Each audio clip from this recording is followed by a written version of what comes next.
오늘 우리가 함께 나눌 하나님의 말씀은 베드로후서입니다. 베드로후서 1장 1절에서 3절까지 말씀 가지고 함께 나누겠습니다. 우리 모두 함께 자리에 일어나셔서 짧은 말씀이기 때문에 저와 여러분들 같이 한 목소리로 봉독하도록 하겠습니다. 예수 그리스도의 종이며 사도인 시몬 베드로는 우리 하나님과 구주 예수 그리스도의 의를 힘입어 동일하게 보배로운 믿음을 우리와 함께 받은 자들에게 편지하노니 하나님과 우리 주 예수를 알므로 은혜와 평강이 너희에게 더욱 많을지어다. 그의 신기한 능력으로 생명과 경건에 속한 모든 것을 우리에게 주셨으니 이는 자기의 영광과 덕으로서 우리를 부르신 이를 알므로 말미암음이라. 아멘. 자리에 앉으시겠습니다. 기도합니다. 살아계신 아버지 하나님 감사합니다. 오늘도 말씀 가운데서 우리 가운데 주시는 하나님의 말씀을 붙잡고 또 주님을 바라보며 주님을 의지하며 살아갈 수 있기를 소원합니다. 하나님, 우리의 영이 충만해져서 하나님의 말씀이 우리에게 다가오는 말씀이 되어지게 하여 주시고 그 말씀에 힘입어 살아갈 수 있는 우리 사랑하는 성도님들이 모두 되어지게 하여 주시옵소서. 하나님 앞에 올려드린 예물 주의 영광 위하여 쓰임받는 예물 되어지게 하여 주시고 우리 사랑하는 성도님들 형편에 하나님께서 하시오매 때를 따라 돕는 은혜로 역사하여 주시옵소서. 우리 주 예수 그리스도의 이름으로 감사하며 기도드렸습니다. 아멘. 베드로전서에 이어서 이제 오늘부터 우리가 베드로후서 가지고 말씀을 나누도록 하겠습니다. 베드로후서는 이 전설을 기록한 지 불과 얼마 되지 않아서 작성한 거기 때문에 배경에 있어서는 그렇게 큰 차이가 없습니다. 하지만 배경은 크게 다르지 않더라도 이 베드로후서가 다루고 있는 그런 주요한 주제 및 목적은 굉장히 다른 부분이 있습니다. 구별되어진다고 할 수가 있습니다. 베드로 전서가 로마 정부의 어떤 그런 박해 속에서 고난을 받고 있는 그런 성도들의 상황에 초점을 두고서 이 고난 속에서도 우리가 인내로 잘 견뎌내야 된다. 이 고난 속에서도 거룩한 삶을 살아가야 된다. 이것이 베드로 전서의 중요한 주제였다면은 이 베드로 후서는 무엇인가? 교회 내에 침투한 그런 거짓 교사들의 문제에 초점을 두고서 그들로 인한 이런 도덕적 그리고 교리적인 그런 부패를 경계하기 위한 경계의 서신이라고 할 수가 있습니다. 다시 말씀드려서 이 베드로전서가 외부에서부터 오는 그런 정치적 박해로 인한 위협에 그런 대처하기 위한 것이었다면은 이 베드로후서는 교회 내부의 문제, 교회 내부에서 발생하는 거짓 교사들과 그들이 어떤 이단 사상을 가지고 성도들을 괴롭히고 있는지 그 문제를 대처하기 위한 서신이라는 것입니다. 베드로 사도는 당시 이 소아시아 일대의 교회에 거짓 교사들이 지금 이렇게 침투한 것과 장차 이들의 활동이 앞으로 계속해서 커져가면서 더욱 기승을 부리게 될 것을 미리 감지하였습니다. 그들은 지금 스스로가 이 거짓 교사들은 스스로가 도덕적으로도 굉장히 부패한 자들이었을 뿐만이 아니라 지금 성도들의 그런 도덕적 성도들을 도덕적으로 탈선할 수 있게끔 그렇게 계속 조정하고 있는 모습들을 지금 목격하고 있는 상황이었어요. 특별히 이들은 지금 믿음이 약한 사람들, 굳세지 못한 그런 초신자들을 상대로 그렇게 지금 표적으로 삼아서 육체적인 쾌락과 정욕에 빠지도록 그렇게 지금 계속해서 조장하고 있다라는 것입니다. 유혹하고 있다라는 것이에요. 한마디로 지금 거짓 교사들은 이 그리스도인들이 가졌던 그러한 복음 안에서의 자유를 도덕적 방종으로 사용하도록 오도하였던 것입니다. 쉽게 말씀드려서 믿음 안에서 우리가 얻은 자유를 믿음만 있으면은 마치 아무렇게나 살아도 되는 것처럼 그렇게 사람들이 생각할 수 있게끔 만들면서 이 육체는 아무것도 아니니까는 너희들 그냥 그런 식으로 우리는 믿음만 있으면 된다. 아무렇게나 살아도 된다. 이런 식으로 성도들이 계속해서 유혹했다는 것이에요. 이것이 이제 나중에 꼭 굳이 아시지 않아도 되지만은 영지주의라고 그래서 그 초대교회에 심각하게 이렇게 뿌리박혔던 그런 아주 거짓 교사들의 나쁜 사상입니다. 영만 거룩한 것이고 육신은 별별 없으니까는 그냥 대충 아무렇게나 살아도 된다. 이런 사상들이 있었는데 지금 베드로 후서를 쓸 때도 이 교회 안에 그런 사상들이 많이 침투해 있었다는 거죠. 제가 오래전에 경기도 오산에서 부색자로 있을 때였습니다. 처음에 제가 그 오산에 부임해 갔을 적에 담임 목사님이 굉장히 소탈하신 분이셨어요. 고무신을 즐겨 신으셨고 복장도 소박하시고 생각도 굉장히 열리신 분이었습니다. 그분은 늘 이렇게 강조하셨습니다. 교회는 거룩한 사람들만 오는 것이 아니다. 교회는 거룩한 사람들만 오는 것이 아니고 누구라도 올 수 있는 것이어야 하고 와서 변화받으면 되는 것이다. 이걸 굉장히 강조했어요. 그렇게 말씀하시면서 예를 이렇게 드셨습니다. 술 한 잔을 얼큰하게 드시고 얼굴이 이렇게 불그스하게 올 수 있는 곳이 교회여야 된다. 목사님 안녕하세요 이렇게 인사하는데 안에 있던 담뱃값이 툭 떨어지는 그런 사람도 교회는 있어야 된다. 이렇게 말씀하시는 거예요. 그런 사람들이 와가지고 예수님 믿고 변화 받으면은 거룩한 삶을 살게 되어지는 것이다. 이렇게 말씀하셨어요. 저는 그 목사님의 말씀에 굉장히 큰 은혜를 받았습니다. 자, 그런데 성도님들 중에는 그런 목사님의 말씀을 잘못 오해하신 분들이 계셨어요. 어느 날 교회 성도님들이 이 음식을 준비하고 이 담임 목사님을 초대합니다. 목사님이 초대해서 그 집에 가봤더니 성도님들이 몇 분이 계시는데 그 상 위에 막걸리가 든 항아리가 딱 위에 있는 것이에요. 그리고 성도님들 하셨던 말씀이 더 가관입니다. 목사님 우리하고 통하실 것 같아서, 목사님 우리하고 통하실 것 같아서 그렇게 이렇게 준비를 했다는 것이죠. 목사님이 오해를 해도 한참 오해를 했던 것이죠. 목사님이 하셨던 그 말씀을 그 의도를 제대로 몰랐던 것입니다. 오히려 성도님들이 목사님의 거짓 교사로 만들어버린 그런 아주 우픈 기억이 저에게는 있습니다. 자, 그러나 지금 이 소아시아 교회에 침투하고 있는 이 거짓 교사들은 진짜로 사악한 사람들이었어요. 성도들이 그 사람들이 말하는 행시가 가르침에 따른다는 것은 그 거룩에 대해서 가르치는 이 성경의 모든 것들을 그들은 지금 듣지 않겠다는 그러한 마음이나 마찬가지죠. 그들의 가르침에 따른다는 것은. 그러니 베드로 사도가 지금 이 서신을 쓰지 않을 수가 없었던 것입니다. 그뿐 아니라 거짓 교사들의 또 다른 위험은 무엇인가? 이 복음의 교례관에서 치명적인 그러한 오류를 전파하고 있다는 것입니다. 그들은 그리스도의 재림을 부인했어요. 재림을 부인하고 재림에 관한 약속에 대해서 노골적으로 조롱하였습니다. 베드로후서 3장 앞으로도 보겠지만 3절 4절 말씀에 보면 이런 말씀이 나옵니다. 먼저 이것을 알지니 말세에 조롱하는 자들이 와서 자기의 정욕을 따라 행하며 조롱하며 이르되 주께서 강림하신다는 약속이 어디 있느냐? 조상들이 잔후로부터 만물이 처음 창조될 때와 같이 그냥 있다 하니, 이게 이 당시에 그 거짓 교사들이 주장하던 말이었어요. 그리스도의 재림을 부인하는 것은 무엇입니까? 그 그리스도의 우리들이 가지고 있는 종말관을 다 파괴해 버리는 것이에요. 베드로 사도가 베드로 전서에서 계속 강조했던 것이 무엇입니까? 그 중에 하나가 무엇이에요? 우리에게는 무엇이 있다고요? 영원한 산 소망이 있다. 베드로가 계속해서 강조했던 거 아닙니까? 우리에게는 이 땅의 끝이 다가 아니다. 우리는 이 땅의 이 코끝에서 호흡이 사라지고 난 다음에 우리를 기다리고 있는 영원한 산 소망, 그 나라가 있다.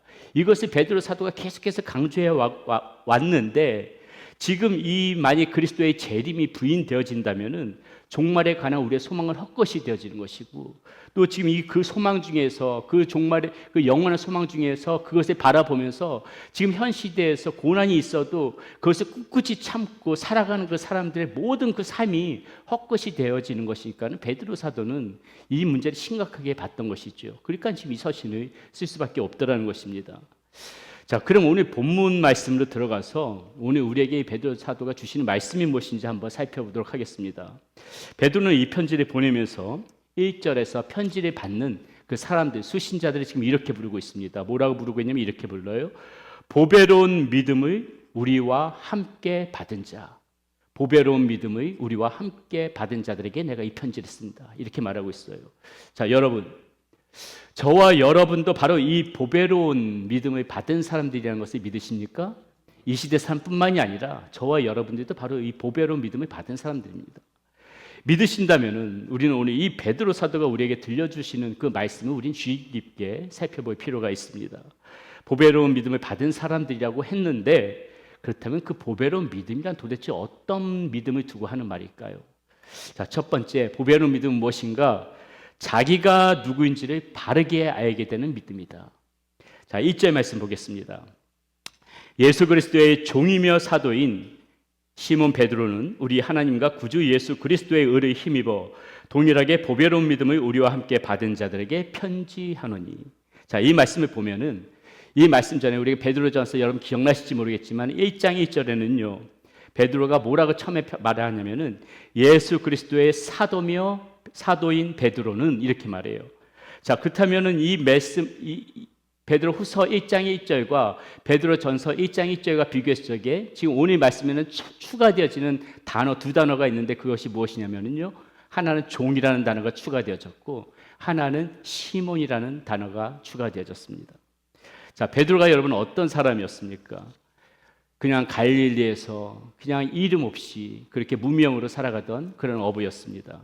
찢어진 그물이나 깊고 고기가 안 잡힐 때는 그냥 스트레스나 받으면서 그렇게 살아가던 베드로에게 어느 날 예수님이 찾아오지요. 예수님이 찾아와서 이제 너는 고기 잡는 어부가 아니라 사람 낚는 그런 어부로 살게 될 것이다.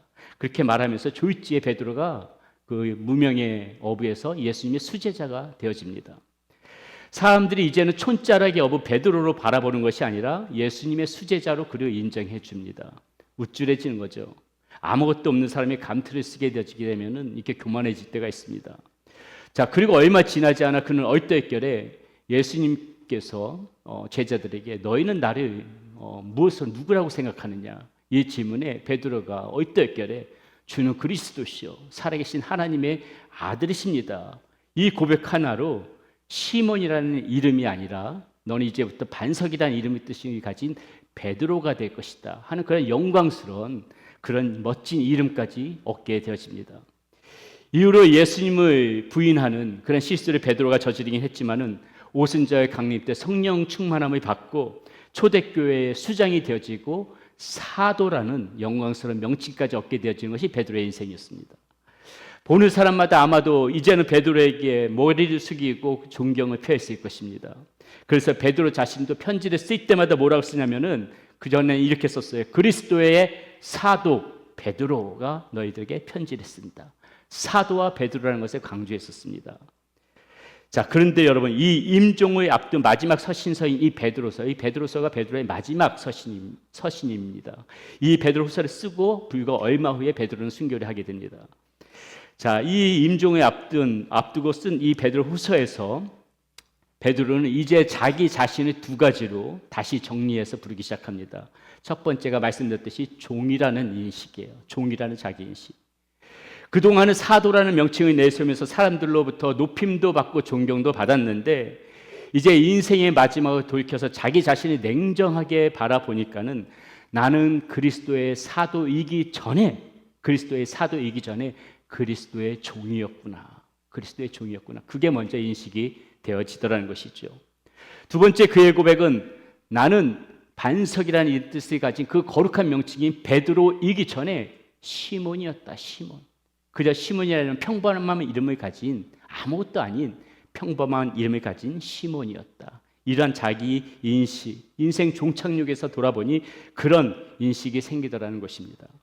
그래서 베드로는 오늘 본문 1장 1절에서 자기 자신을 그리스도의 종이라고 소개하고 있는 것이고 그동안 까마득하게 잊혀졌던 자신의 옛날 이름 시몬을 다시 가지고 와서 부르고 있더라는 것이죠. 사랑하는 여러분, 그럼 저와 여러분은 누구입니까? 저와 여러분은 누구예요? 정말 우리가 보배드립니까? 정말 우리가 소중한 존재입니까? 정말 우리가 두고 보기에도 아까운 존재들입니까? 네, 맞지요. 맞습니다. 주님께서 우리를 그렇게 인정해 주셨고 그렇게 불러주셨고 그렇게 만들어주셨습니다. 우리는 보배로운 존재요, 소중한 존재요, 두고 보기에도 아까운 하나님 앞에 그런 존재입니다. 그러나 그 이전에 저와 여러분은 어떤 모습이었습니까? 우리가 부르는 찬양 중에 이 찬양 아마 여러분 잘 아실 것입니다. 세상에서 방황할 때 나 주님을 몰랐네.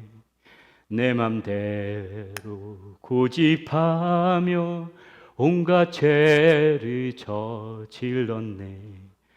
예수여 이 죄인도 용서받을 수 있나요? 벌레만도 못한 내가 용서받을 수 있나요? 그렇습니다. 이 찬양을 부를 때 우리의 마음을 찢는 그런 고백이 없으면은 절대로 우리가 이 보배라는 값어치를 제대로 인식할 수가 없는 것이에요. 이 철저한 자기 인식, 내가 그전에 어떠한 존재였는지, 내가 누구였는지를 알 때에만 진정한 회개가 나오고 우리가 구원의 감사가 그렇게 나올 수가 있는 것입니다. 왜 우리가 벌레만도 못한 존재라고 이 찬양 가사를 말하고 있습니까? 여러분, 벌레들도 보게 되면요, 비록 냄새나는 곳에서 살아가지만 자기의 역할에 충실하면서 창조의 섭리에 맞게끔 살아가는 것이 이 세상 모든 그러한 피조물들의 그러한 섭리의 그런 삶의 패턴입니다. 오직 유일하게 인간만이 아침 저녁으로 하나님을 대적하고 싫으면 떠나고 심하면 욕까지 합니다. 우리가 벌레만도 못한 존재란 말이 너무나 타당한 말 아니겠습니까? 이런 차원이라면 우리는 철저하게 우리가 누가 있는지를 알아야 합니다. 우리가 왜 보배로운 존재가 되었습니까? 우리가 어떻게 보배로운 존재가 되어졌어요? 내가 보배로운 존재이기 때문에 그렇습니까? 내가 처음부터 보배로운 존재였기 때문에 그렇게 되어지신 겁니까? 아니죠. 나의 이 질그릇에, 나의 이 볼품없는 질그릇에 하나님께서 보내주신 그 예수 그리스도가 담겨져 있기 때문에 우리가 보배로운 존재 된 거 아닙니까? 이 질그릇 같은, 정말 이 찬양에 불렸던 벌레만도 못한 존재였지만 그 안에 예수 그리스도께서 우리 가운데 계시기 때문에 하나님께서 우리를 보면서 나의 사랑하는 자야, 나의 보배로운 자야, 하나님께서 우리를 그렇게 불러주시는 거 아니냐는 말이죠. 그래서 우리는 자기 자신을 바로 알게 되어지면 겸손해질 수밖에 없는 것입니다. 자기를 바로 아는 사람만이 믿음의 사람인 것이에요. 베드로는 믿음이 깊어지면 깊어질수록 지금 뭐라고 말합니까? 사도에서, 그전에는 믿음이 별로 없을 적에는 나는 사도지 이랬던 사람이 믿음이 깊어지다 보니까는 나는 사도기 전에 종이었지, 나는 베드로야 우찌 되던 그런 베드로가 믿음이 깊어지다 보니까는 내가 무슨 베드로, 나는 시몬이야. 베드로만 그랬습니까? 사도 바울도 여러분 보세요. 사도 바울도 마찬가지입니다. 그가 예수님을 처음 만났을 때 얼마나 뜨거웠던지 그의 고백은 무슨 고백이냐면 이런 고백이었어요. 나는 사도 중에 사도다. 쉽게 말해서 예수님과 함께 거했던 그 사도들조차도 우습게 본 거예요. 바울은. 나는 사도 중에 사도다. 내가 저들보다 못한 게 뭐야? 이 말 아닙니까? 그 뜻은. 그 바울에게 믿음이 들어가니까는 어떻게 말하냐면 이렇게, 믿음이 깊어가면서 이렇게 말해요. 나는 사도들 중에 지극히 작은 자다. 나중에 이렇게 말을 해요. 나는 사도 중에 사도다 이렇게 말했던 사람이 사도 중에 난 지극히 작은 자다. 이 바울의 믿음이 더 깊어졌어요. 더 깊어지니까 무엇이라고 말하느냐? 이 사도 바울은 예수님과 함께 거했던 그러한 바울이 아니었죠. 사도들은 다 예수님과 함께 거했던 사람들이니까 그 비교하면서 이렇게 이야기해요. 나는 만삭도 되어지지 못한 자에 불과하다. 이렇게 이야기를 합니다. 처음에 사도 중에 사도라고 큰 소리 치던 바울이, 그리고 그마저도 마이애미의 이 바울의 인생 중창에게 마이애미쯤 가서는 더 믿음이 깊어지니까 뭐라고 이야기합니까? 나는 죄인 중에 괴수다. 죄인 중에 괴수다. 이와 같이 이 보배로운 믿음은 자기가 누구인지를 철저하게 자기 자신을 인식하고 알고 더 겸손하게 신실하게 자기 자신을 다듬어가는 사람만이 바로 이 믿음에 있어서 보배로운 믿음이라고 할 수 있는 것입니다. 여러분들 그러한 모습으로 자기 자신을 바라보면서 인식하면서 내가 누구였는지를 알면서 더욱더 겸손하게 신실하게 그러한 모습을 살아가신 여러분들 되시기를 바라겠습니다. 두 번째, 이 보배로운 믿음은 어떤 믿음인가? 다른 사람을 소중히 여기는 믿음이다. 다른 사람을. 자, 다시 한번 1절 말씀 보겠습니다. 예수 그리스도의 종이며 사도인 시몬 베드로는 우리 하나님과 구주 예수 그리스도의 의를 힘입어 동일하게 보배로운 믿음을 우리와 함께 받은 자들에게 편지하노니. 자, 베드로는 참 많이 하나님의 은혜를 받은 사람이었습니다. 나중에 성령이 충만해진 후에 이 베드로의 모습을 보면은요, 그가 정말 왜 예수님의 수제자일 수밖에 없었는지 실감하게 됩니다. 왜 다른 사도들조차 베드로를 존경할 수밖에 없었는지 그의 행적을 보면 다 나타나요. 주로 사도행전에 많이 나타나죠. 수천 명을 회개시켜서 그리스도인이 되게끔 합니다. 예수 그리스도의 이름으로 나면서부터 걷지 못한 자를 걷게끔 만듭니다. 예수 그리스도의 이름으로 죽은 다비다까지 살리는 그러한 놀라운 역사를 일으킨 사람이 바로 이 베드로였습니다. 자, 그런 베드로가 자기가 특별해서 지금 자기에게만 이런 은혜가 있다고 생각하지 않았습니다. 말씀에서 보다시피 베드로는 뭐라고 이야기하고 있어요? 우리와 동일하게 보배로운 믿음을 가진 자들이 바로 너희들이다 하면서 편지에 그렇게 써요. 자기와 동일한 믿음을 가진 자라고 이야기합니다. 보배로운 믿음을 가진 사람만이 다른 사람을 보배롭게 여길 줄 알아요, 여러분. 베드로가 처음부터 그랬을까요? 아닙니다. 그 전에 베드로는요, 잘 알다시피 남들보다 더 인정받고 칭찬을 받아야만 직성이 풀리는 사람이었습니다. 여러분 기억하실 겁니다. 예수님께서 잡히시기 전날 밤에 너희가 다 나를 버릴 것이다 이렇게 제자들에게 말한 적이 있었어요. 그럴 때 베드로가 뭐라고 말합니까? 그냥 그렇게 이야기했을 적에 저는 주님 안 버릴 것입니다 이렇게만 말해도 되는 문제 아니었습니까? 근데 베드로는 꼭 그렇게 말하질 않아요. 뭐라고 말합니까? 주여, 다른 사람은 다 주를 버릴지라도 나는 버리지 않겠습니다. 꼭 이렇게 걸고 넘어가요. 항상 자기 중심적이고 조금은 거만하기까지 했던 베드로였습니다. 그런데 오늘 베드로는 이 서신을 누구에게 지금 보내고 있어요? 그냥 무명의 그리스도인들이에요. 알지 못하는 무명의 그냥 고난을 받고 있는 그리스도인들. 이 무명의 그리스도인들에게 편지를 보내면서 그 사람들에게조차 너희는 나와 함께 보배로운 믿음을 가진 자다 이렇게 지금 말하고 있다는 것이죠. 사랑하는 여러분, 보배로운 믿음은 지금 이와 같이 우리가 서로를 소중하게 여기지 않은 그러한 믿음을 말합니다. 자, 옆에 있는 분들 한번 보세요. 한 분 한 분 다 소중한 존재들 아닙니까? 다 소중한 존재들이에요. 나와 더불어 하나님의 은혜를 받은 분들이고요. 그리고 하나님께서 다 한 분 한 분 사랑하시는 존재들입니다. 이분들 가운데 지금의 내가 있는 것입니다. 아내가 세상에 존재하는 것은 남편이 있기 때문이고요. 자녀가 세상에 존재하는 것은 부모가 있기 때문입니다. 목사가 존재하는 것은 성도님들이 계시기 때문에 목사도 존재하는 것이죠. 우리의 시각이 나의 소중함에서 너의 소중함으로 옮겨질 때, 나의 소중함에서 너의 소중함으로 옮겨질 때 우리는 보배로운 믿음을 가진 사람들이 되어진다는 것을 잊지 않았으면 좋겠습니다. 우리가 그렇게 서로가 서로를 소중하게 생각한다면 작은 일에서부터 우리가 실천해 나갔으면 좋겠는데 그 중에 하나가 무엇일까? 인사가 아닐까 생각합니다. 인사. 안녕하세요. 이 인사. 인사가 무엇이에요? 가만히 생각해 보면 인사는요, 당신은 소중한 존재입니다 라는 이런 축복의 언어 아닙니까? 이는 내 이웃을 내 몸과 같이 사랑하라는 말씀의 실천이기도 한 것이죠. 인사는 상대의 존재를 인정하는 행위로 마음의 문을 여는 첫걸음입니다. 우리의 마음의 문을 여는 첫걸음이에요. 그리고 인사는 겸손의 표현이기도 합니다. 저는 우리 교회가 서로가 서로 향해 인사를 잘하는 정말 그런 교회가 되어졌으면 좋겠습니다. 누가 오더라도 우리 교회 첫 인상이 인사 잘하는 교회였으면 좋겠습니다. 아무리 바빠도 사람이 들으면 안녕하세요, 인사하고 반갑게요, 환대해주고 그렇게 인사 잘하는 교회, 그런 교회가 먼저 되어졌으면 좋겠습니다.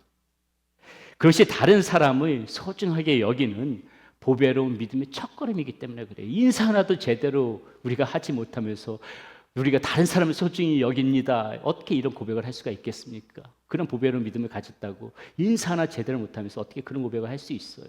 거기서부터 잘하자는 거죠. 김태광 씨가 쓴 인사라는 책에 보면 이런 내용이 나오는 것을 볼 수가 있습니다. 연예인이 되기 위해서 가장 갖추어야 할 덕목은 무엇일까? 연기력, 빼어난 외모, 유창한 화술, 배경, 물론 이런 것들이 필요할 것이다. 그러나 이전에 꼭 갖추어야 할 것이 있다. 그것은 다름 아닌 인사이다. 첫 인상이 중요한 연예계에서는 인사 여부를 놓고 그 사람의 됨됨이를 판단하기 때문이다. 연예계에 처음 발을 들여놓았을 때 가장 먼저 대하는 사람들은 방송국 PD나 신문사 기자들이다. 이들 또한 인사 잘하는 연예인을 좋아한다는 것을 지나칠 수 없는 것이다. 이렇게 그 김태강 씨가 쓴 인사라는 책에 보면은 연예인들 제일 먼저 잘해야 될 게 인사다. PD도 있고 기자들도 있으니까 그것부터 잘해야 된다.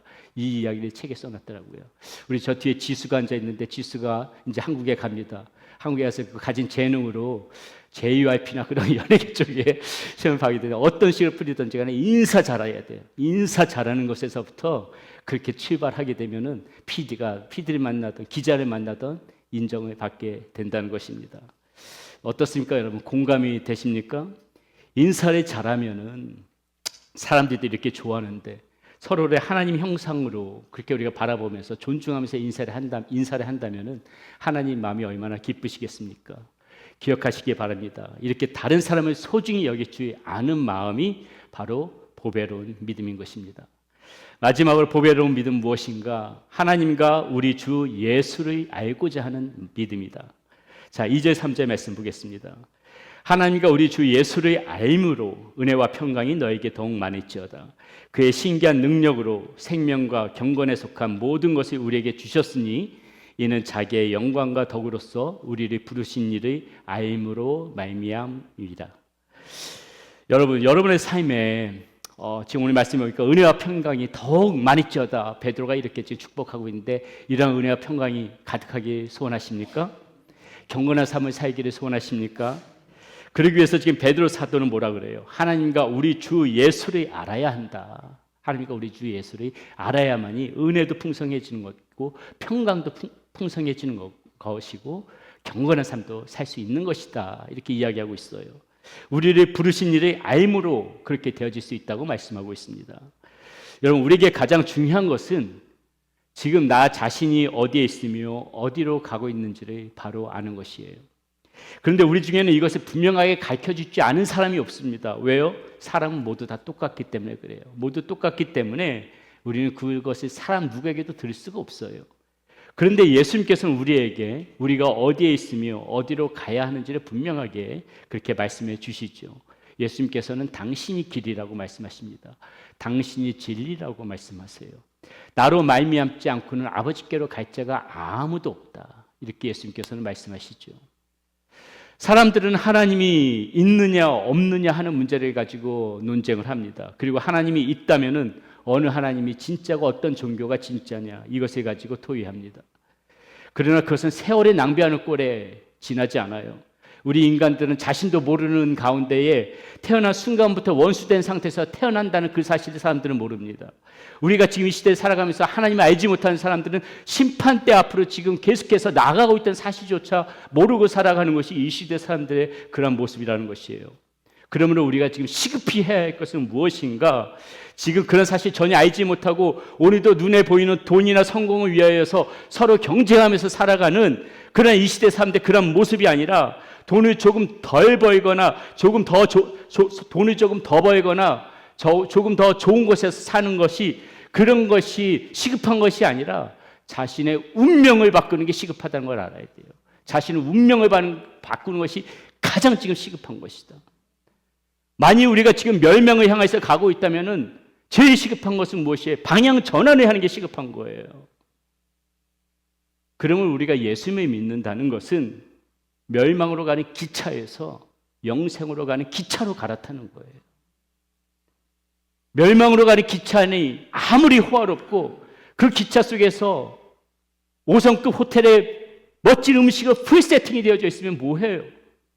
그게 멸망으로 가는 기차라면은 거기서 그 호화로운 곳에서 좋다 하면서 먹고 즐기겠습니까?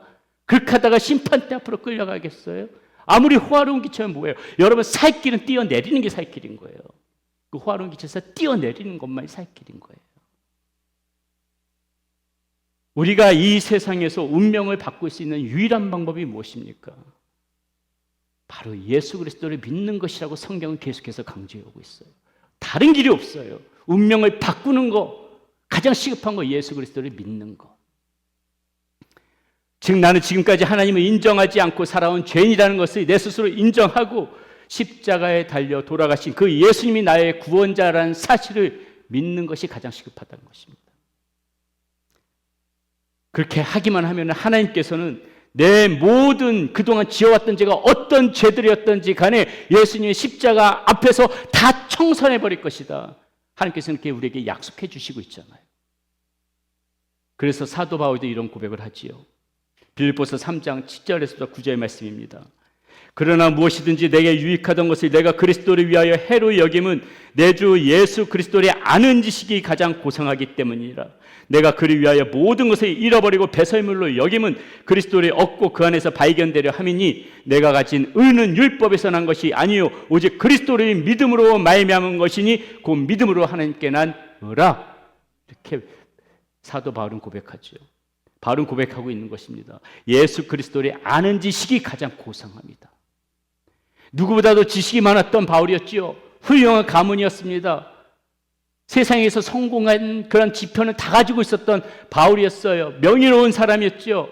사람들부터 존경을 받던 사람이었지만 많은 것을 누려왔던 그런 바울이었지만 예수님의 아는 지식, 그 믿음으로 말미암아 의롭게 되어진다는 그 사실 앞에서는 내가 그동안 쌓아왔던 모든 것들은 다 배설물에 불과하다. 아무것도 아니다. 바울은 이제 그렇게 고백하는 거예요. 사랑하는 여러분, 우리가 하나님을 바로 알 수 있는 유일한 길은 오직 하나님의 아들이신 이 예수님을 믿는 믿음에서부터 시작되어지는 것이다. 하나님을 알고 싶다면 예수님을 믿는 믿음에서부터 시작되어진다는 것을 잊지 마시기 바랍니다. 하나님을 바로 알려고 하면 예수님 없이 하나님을 바로 알려고 하면 알지 못해져요. 그것을 알지 못하니까 세상 사람들은 어떻게 해요? 엉뚱한 종교를 찾고 무당을 찾아가는 거예요. 오직 예수님의 이 십자가를 통해서만 우리는 하나님이 어떤 분이신지를 바로 알 수가 있습니다. 그럴 때 비로소 우리는 사랑의 하나님, 내 모든 것을 아시고 내 삶을 인도해 주시는 아버지 되신 하나님을 만나게 되어지는 것이에요. 여러분, 그렇게 하나님을 알게 되고 예수님을 알게 될 때 지금까지 풀리지 않던 의문들이 풀려지기 시작할 것입니다. 지금까지 방황하면서 살아왔던 그러한 그 길에서 어떤 길로 가야 될지 그 길들이 보여지기 시작할 것이라고 믿습니다. 하나님을 안다는 것은 내 영혼이 살고 영생을 누리며 하나님의 자녀됨의 자격을 얻는 것이기 때문에 그렇습니다. 말씀을 마무리하겠습니다. 우리는 오늘 보배로운 믿음을 받은 사람의 모습이 어떠한지에 관해서 함께 나누는 시간 가졌습니다. 나 자신을 바르게 아는 그러한 믿음이라고 말씀드렸습니다. 다른 사람을 소중히 여기는 믿음이 보배로운 믿음이라고 말씀드렸습니다. 그리고 하나님과 우리 주 예수 그리스도를 아는 지식이 보배로운 믿음이라고 말씀드렸습니다. 저와 여러분 모두 우리의 마음 가운데에 이 보배로운 믿음을 담아서 모두 가치 있고 소중한 존재로 그렇게 또 한 주간 살아가시기를 축원드립니다.